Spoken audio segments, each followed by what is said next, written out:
네, 안녕하세요. 김민지입니다. 오늘은 4강, 이제 전통 미디어를 통한 언론 홍보에 대해서 알아볼 텐데요. 지난 시간에는 저희가 뉴미디어를 통한 PR 활동에 대해서 알아봤어요.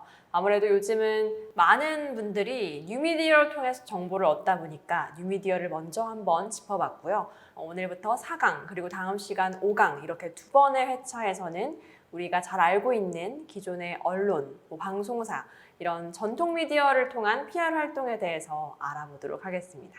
자, 그럼 시작해 볼까요? 자, 우리가 보통 포털에서 검색을 했을 때 요즘은 블로그가 먼저 나오기도 하고 포스트가 먼저 나오기도 하고 그리고 유튜브에서 많이 검색을 하는 시대가 됐다 보니까 뉴미디어 활동을 더 적극적으로 해야 우리 타겟층에게 접근할 수 있지 않을까라는 생각을 많이 하게 돼요. 그래서 많은 스타트업들도 뉴미디어를 통해서 적극적으로 활동을 하고 있고요. 그런데 왜 여전히 전통 미디어, 언론을 통한 PR 활동이 중요할까라고 질문을 주신다면 바로 이 부분입니다. 신뢰도 때문이겠죠. 아무래도 이 언론에 노출되었던 그런 기록들은 이 회사의 신뢰도를 개런티할 수 있는 기록이 되지 않나 싶습니다. 실제로 보면요.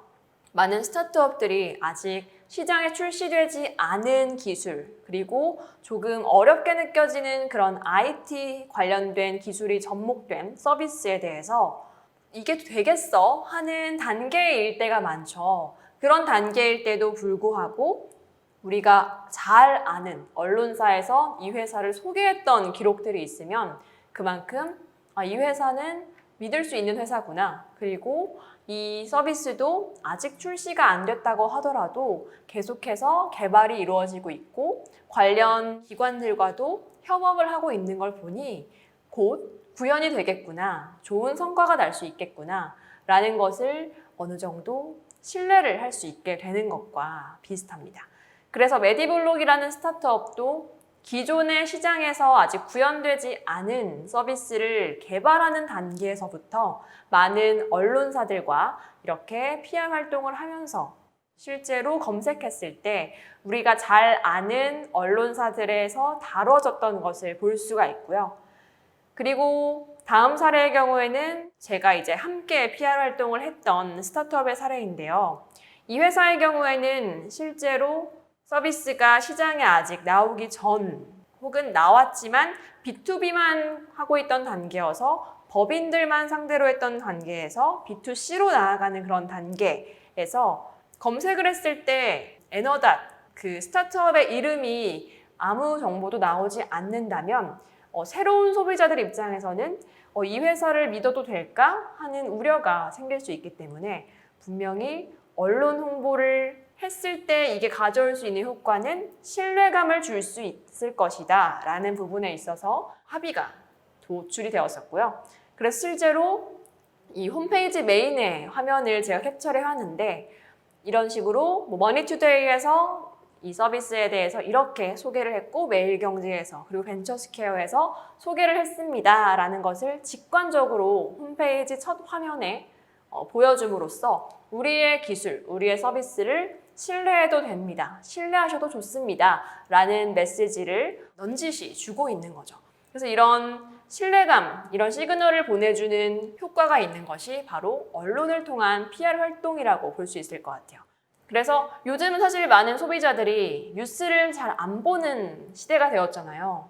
그럼에도 불구하고 이 언론 홍보 활동이 중요하다라는 거를 다시 한번 말씀을 함께 나누고 싶습니다.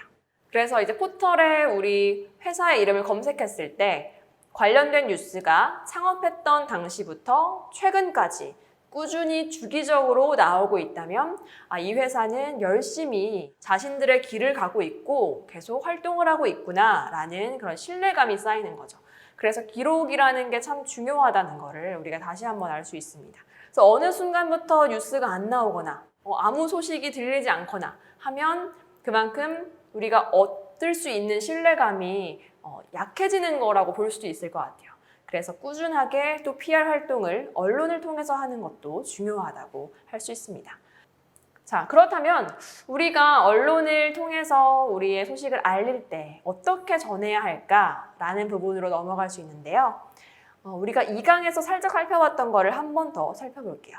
먼저 프레스키트를 한번 만들어 보시는 걸 추천을 드릴게요.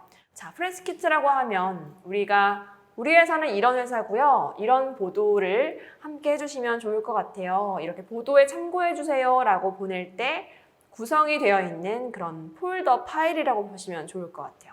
먼저 우리 회사는 아직 잘 알려져 있는 회사가 아니기 때문에 회사에 대해서 한 번에 알 수 있는 회사 소개서를 간단하게 한두 페이지 정도 보여주시고요. 그리고 우리의 서비스, 우리는 지금 이러한 서비스를 개발하는 데 집중하고 있다. 이건 어떠한 서비스다 라는 거에 대해 소개서 한 번 더 보여주시고, 또 기사에 한번 참고할 수 있는 CI 로고나 대표 창업가의 이미지나 서비스 제품의 이미지를 이왕이면은 조금 화소수가 좋은 것으로 함께 폴더에 담아주시고요. 그리고 직접적으로 지금 바로 보도에 참고할 수 있는 보도자료가 있다면 보도자료와 또 그 기사 소식과 관련되어 있는 활동 이미지를 함께 담아주시면 됩니다. 그리고 창업가의 정보도 좋고 아니면 이런 PR 담당자의 컨택 포인트를 보도자료에도 잘 담아주시고 회사 소개서에도 담아주셔도 되고 따로 직접 연락을 하셔도 되고요. 그래서 이런 것들을 만든 후에는 구글 독스 링크로 이제 구글 독스에 업로드를 하시면 링크가 만들어지잖아요. 이 생성된 링크를 그 상대방 기자분에게 보내시는 것이 가장 효율적으로 좀 회사에 대해서 알 수 있는 기회라고 봅니다. 자, 그러면은 과연 이제 어떻게 누구에게 우리의 이런 프레스키트, 우리의 보도 참고 자료를 보낼 것인가 또 막막하실 수 있어요. 이 경우에는요, 정말 저는 오늘 0부터 시작하는 기자 리스트 완성이라는 제목으로 이 부분을 가져왔는데, 먼저 아는 기자가 없는 단계일 수 있죠. 물론 우리가 아까 2강에서 적극적으로 오프라인 대외 활동을 하면서 명함도 나누고 얼굴도 서로 익히고 뭔가 릴레이션십을 형성해 나가는 활동이 필요하다라고 했는데, 그때 받았던 기자분들의 연락처가 있다면 꼭 그날 연락을 하셔서 어느 정도 카카오톡을 활용해서 조금 친근한 그런 소통을 한번 하신 후에 보도자료를 한번 전달을 하면 훨씬 좋겠죠. 확실히 카카오톡으로 한 번 더 연락을 드리거나 전화나 문자로 연락을 드리면 그 기사 보도 참고 자료가 기사로 나가는 확률이 높아지는 걸 볼 수 있어요.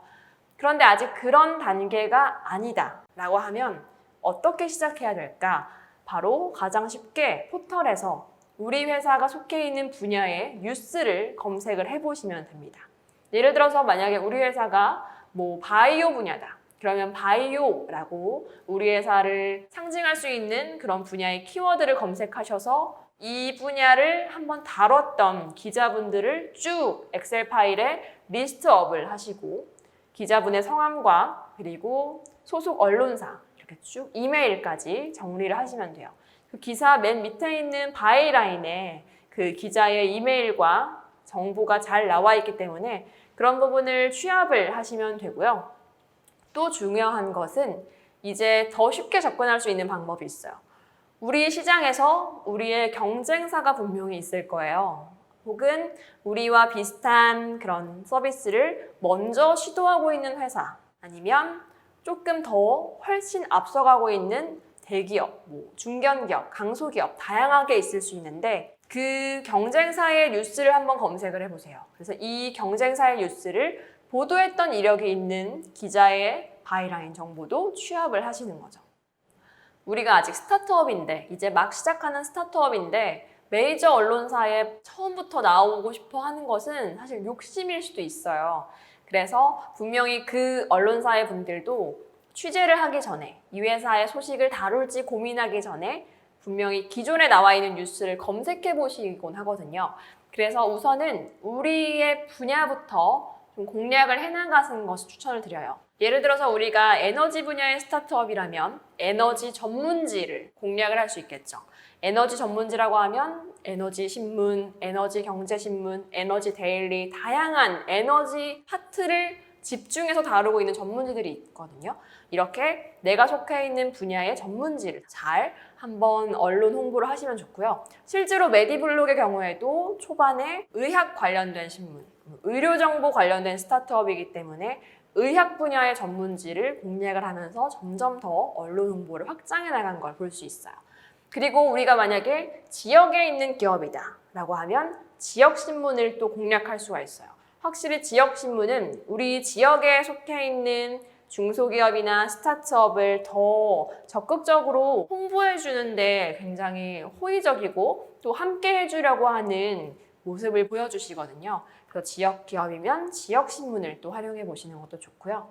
그리고 앞서 말씀드린 것처럼 우리가 스타트업이면 이 중소기업과 스타트업을 집중해서 다루는 이 스타트업 전문지 혹은 중소기업 전문지에도 공략을 할 수가 있어요. 예를 한번 들어볼게요. 이제 마린 이노베이션이라고 하는 유명한 스타트업이 있습니다. 이 마린 이노베이션이 실제로 언론 홍보를 꾸준히 해온 사례들을 쭉 보면서 특징이 있죠. 출처를 한번 보시면 이 울산 매일신문도 있고 벤처스퀘어도 있고 부산일보도 있습니다. 보시면 이 마린 이노베이션은 지금 주 본사가 울산에 있어요. 울산에서 창업을 했던 그리고 점차 성장을 해오고 있는 스타트업이다 보니까 우리 지역부터 공략을 잘 한 거죠.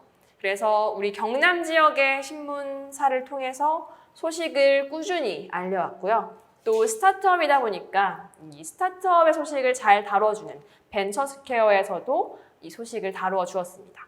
그래서 이런 것들이 잘 쌓아가고 기록이 된 후에 우리가 웬만하면 다들 잘 아는 그런 유명한 혹은 대규모의 전통 미디어들도 이 기록들을 분명히 보고 이 회사를 취재할지, 이 회사를 한번 인터뷰하러 갈지를 결정하는 참고 자료가 될 수 있기 때문에 분명히 우리 부분부터 차근차근 기록을 쌓아가는 게 필요하다라는 거, 결코 헛된 시간이 아니다라는 걸 알아주시면 좋을 것 같습니다.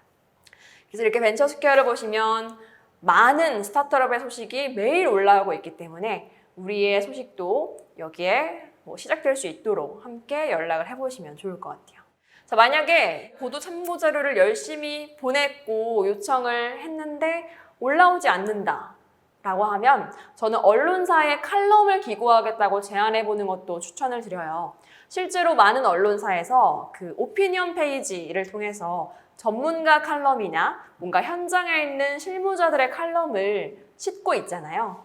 이 칼럼이 원고료를 주는 경우도 있고 요즘은 무료로 칼럼을 싣는 경우도 있는데 이때 우리가 이런 주제를 통해서 이 소재는 꾸준하게 시리즈를 낼 수 있습니다 라고 기획안을 간단하게 한쪽 정도를 만들어서 주제와 그리고 앞으로 시리즈를 만들게 되면은 첫 편부터 쭉 어떤 이야기를 해나갈지 정리를 하셔가지고 언론사에 보내주시면 그리고 오피니언 담당 팀에 보내주시면 연락이 올 확률이 높습니다. 실제로 제가 아는 스타트업 대표분들도 1인 기업인 경우 1인 기업이면 사실은 정말 혼자 모든 걸 다 해야 하기 때문에 팀원도 없고 혼자서 A부터 Z까지 다 해야 하는 상황이니까 여력이 부족하잖아요. 그런 상황에서도 이렇게 칼럼을 기고하면서 우리 회사의 이름을 한 번 더 알리고 대표, 창업가의 이름을 한 번 더 알리고 또 좋은 정보를 전하면서 살짝 우리 회사의 이야기도 녹여내고 이런 활동을 많이 하시고 계시거든요. 그래서 보도자료를 싣게 되는 단계로 가기 전에 조금 더 적극적으로 우리가 찾아갈 수 있는 그런 기회가 칼럼 기고가 있다는 걸 말씀을 드릴게요. 메디블록에 브런치를 가보면 이 컨텐츠를 지금 한번 주목해 주세요. 보시면 2020년 2월 19일에 발행이 된 컨텐츠가 있어요. 지금 재택근무 도입 중입니다 라는 이야기가 있고 이 컨텐츠를 보고 실제 언론사에서 연락이 온 거죠. 이 이야기 굉장히 재미있게 봤습니다. 저희 언론사에도 이렇게 외부 칼럼으로 그 이야기를 좀 들려줄 수 있을까요? 라고 연락이 왔고 실제로 메디블록의 담당자분이 그 이야기를 칼럼처럼 기고하고 또 인터뷰를 하는 그런 활동으로 잘 연결이 된 사례입니다. 그래서 우리가 보도 참고 자료를 열심히 만들어서 보냈는데 기사가 왜 이렇게 많이 안 나지 싶을 때는 우리 앞서 살펴봤던 이 전강에서 봤던 뉴미디어 활동을 잘 병행을 하는 게 중요한 거죠. 그래서 사실 제가 뉴미디어 활동을 먼저 짚고 넘어갔던 부분도 있었어요. 뉴미디어 활동에서 우리가 기사화할 수 있는 컨텐츠를 우리의 채널로 꾸준히 전하면서 실제로 이 컨텐츠를 보고 기자분들이 그리고 언론인 분들이 이 내용은 전하면 정말 재밌겠다, 의미가 있겠다라고 느껴서 연락이 오는 경우도 굉장히 많거든요. 저도 실제로 이제 기자로 일을 하던 당시에 보도자료가 이메일로 굉장히 많이 오잖아요. 실제로 요즘 기자분들도 하루에 200통 이상 오는 분들도 많다고 하더라고요.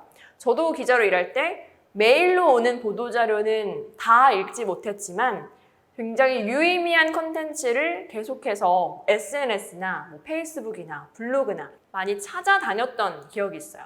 찾아다니면서 이 이야기는 뉴스로 다뤄도 재밌겠다라고 하면서 그때 연락을 하게 되는 경우가 많거든요.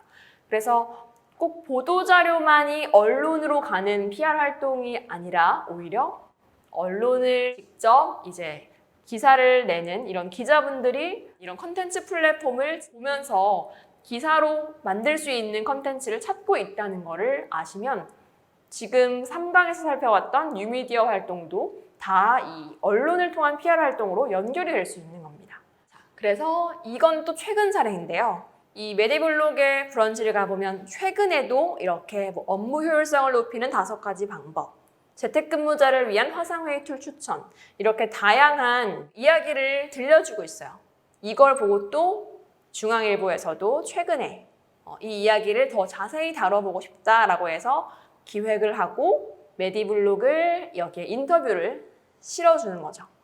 어떻게 보면은 이게 우리 회사를 알리는 주제가 아니라서 도움이 안 되지 않을까? 라고 생각할 수 있지만 분명히 이 과정에서 중앙일보와 함께 컨텐츠를 만드는 과정에 인터뷰에 응하고 또 좋은 정보를 주고 논설위원이 좋은 컨텐츠를 만드는 과정에 협업을 했기 때문에 어떻게 보면 우리가 기자와의 그런 관계, 좋은 관계를 만들어가는 과정이 잘 이루어지고 있고 분명 나중에 메디블록 이야기를 한번 소개해 주세요 라고 했을 때 또 우리의 좋은 편이 될 수 있는 기자분들이 늘어가는 과정이라고 볼 수 있을 것 같아요. 자, 그렇다면 저희가 오늘 이렇게 언론과 전통 미디어를 통한 PR 활동에 대해서 간단히 짚어봤는데 어떻게 쓰면 좋을까? 그럼 끌리는 그런 매력적인 보도 참고 자료는 어떻게 만들면 좋을까라는 궁금증도 생기실 것 같아요. 그 부분은 저희가 다음 강, 5강에서 한번 자세히 살펴보도록 하겠습니다.